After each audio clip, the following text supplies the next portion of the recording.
Praise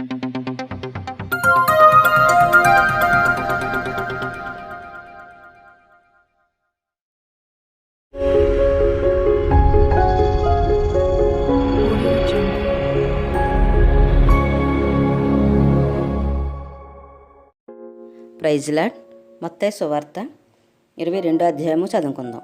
యేసు వారికి ఉత్తరమిచ్చుచు తిరిగి ఉపమాన రీతిగా ఇట్లనెను. పరలోక రాజ్యము తన కుమారునికి పెండ్లి విందు చేసిన ఒక రాజును పోలి అన్నది. ఆ పెండ్లి విందుకు పిలువబడిన వారిని రప్పించుటకు అతడు తన దాసులను పంపినప్పుడు వారు రానల్లకపోయిరి.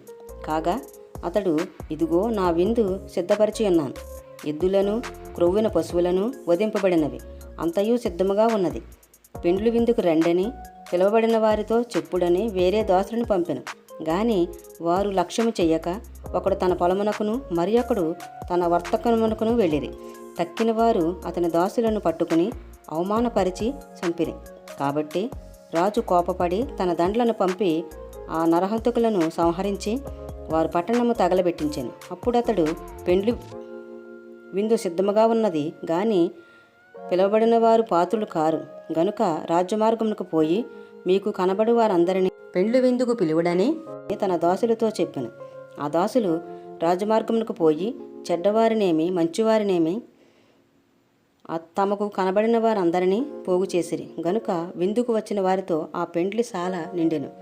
రాజు కూర్చున్న వారిని చూడ లోపలికి వచ్చి అక్కడ పెండ్లి వస్త్రము ధరించుకొనని ఒకని చూచి, స్నేహితుడా, పెండ్లి వస్త్రం లేక ఇక్కడికి ఎలాగ వచ్చితివని అడుగుగా వాడు మౌనే ఉండెను. అంతటా రాజు వీని కాళ్ళు చేతులు కట్టి వెలుపటి చీకటిలోనికి త్రోసివేడి అక్కడ ఏడుపును పండ్లు కొరుకుటయ్యను ఉండునని పరిచారకులతో చెప్పాను. కాగా పిలువబడిన వారు అనేకులు, ఏర్పరచబడిన వారు కొందరే అని చెప్పాను. అప్పుడు పరిసయ్యులు వెళ్ళి మాటలలో ఆయనను చిక్కుపరచవలనని ఆలోచన చేయుచు, బోధకుడా, నీవు సత్యవంతుడివై ఉండి దేవుని మార్గము సత్యముగా బోధించుచున్నావనియు నీవు ఎవరిని లక్ష్య పెట్టవనియు మోమాటము లేనివాడవనియు ఎరుగుదుము. నీకేమి తోచుతున్నది? కైసరకు పన్నిచ్చుట న్యాయమా కాదా? మాతో చెప్పుమని అడుగుటకు హేరోదీయులతో కూడా తమ శిష్యులను ఆయన వద్దకు పంపిరి. యేసు వారి చెడుతనం ఎరిగి, వేషధారులారా, నన్నెందుకు శోధించుచున్నారు? పన్ను రూక ఒకటి నాకు చూపుడని వారితో చెప్పగా వారి ఆయన వద్దకు ఒకే దేనారము తెచ్చిరి. అప్పుడాయన, ఈ రూపమును పైవ్రాతయు ఎవరవని వారిని అడుగుగా వారు కైసరవనిరి. అందుకైన, అలాగైతే కైసరవి కైసరవుకును దేవునివి దేవునికిని చెల్లించుడని వారితో చెప్పాను. వారి మాట విని ఆశ్చర్యపడి ఆయనను విడిచి వెళ్ళిపోయారు. పునరుద్ధానము లేదని చెప్పిడి సద్దుకైలు ఆ దినమున ఆయన వద్దకు వచ్చి, బోధకుడా, ఒకడు పిల్లలు లేక చనిపోయిన ఎడల అతని సహోదరుడు అతని భార్యను పెండ్లి చేసుకుని తన సహోదరునికి సంతానము కలగజేయవలని మోసే చెప్పెను. మాలో 7 సహోదరులుండేది. మొదటివాడు పెండ్లి చేసుకుని చనిపోయాను. అతనికి సంతానము లేనందున అతని సహోదరుడు అతని భార్యను తీసుకొనెను. 2వ వాడును 3వ వాడును 7వ వాని వరకు అందరూ అలాగే జరిగించి చనిపోయారు. అందరికి వెనుక ఆ స్త్రీను చనిపోయాను. పునరుద్ధానమందు ఈ 7 ఆమె ఎవనికి భారీగా ఉండును? ఆమె వీరందరికీ భారీగా ఉండెను కదా అని ఆయనను అడిగిరి. అందుకు యేసు, లేఖనములు గాని దేవుని శక్తిని గాని ఎరుగక మీరు పొరబడుచున్నారు. పునరుద్ధానమందు ఎవరునూ పెండ్లి చేసుకొనరు, పెండ్లికి ఇయ్యబడరు. వారు పరలోకమందున్న దూతల వలె ఉందురు. మృతుల పునరుద్ధానమును గూర్చి నేను అబ్రాహాము దేవుడును, ఇస్సాకు దేవుడును, యాకోబు దేవుడై ఉన్నానని దేవుడు మీతో చెప్పిన మాట మీరు చదవలేదా? ఆయన సజీవులకే దేవుడు గాని మృతుల దేవుడు కాడని వారితో చెప్పాను.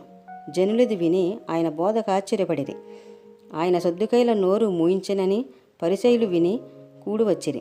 వారిలో ఒక ధర్మశాస్త్రోపదేశకుడు ఆయనను శోధించుచు, బోధకుడా, ధర్మశాస్త్రంలో ముఖ్యమైన ఆజ్ఞ ఏదని అడిగాను. అందుకైన, నీ పూర్ణ హృదయముతోనూ నీ పూర్ణ ఆత్మతోనూ నీ పూర్ణ మనసుతోనూ నీ దేవుడైన ప్రభువును ప్రేమింపవలనదియే. ఇది ముఖ్యమైనదియు మొదటిదినైన ఆజ్ఞ. నిన్ను వలె నీ పొరుగువాన్ని ప్రేమింపవలనను 2వ ఆజ్ఞ దాని వంటిదే. ఈ 2 ఆజ్ఞలు ధర్మశాస్త్రమంతటికిని ప్రవక్తలకును ఆధారమై ఉన్నవని అతనితో చెప్పాను. ఒకప్పుడు పరిసయ్యులు కూడి ఉండగా యేసు వారిని చూచి, క్రీస్తును గూర్చి మీకేమి తోచుచున్నది? ఆయన ఎవని కుమారుడని అడిగాను. వారు, ఆయన దావీదు కుమారుడని చెప్పిరి. అందుకైన, అలాగైతే నేను నీ శత్రువులను నీ పాదముల క్రింద ఉంచు వరకు నీవు నా కుడిపార్శ్వమున కూర్చుండుమని ప్రభువు నా ప్రభువుతో చెప్పెను అని దావీదు ఆయనను ప్రభువని ఆత్మ వలన ఎలా చెప్పుచున్నాడు?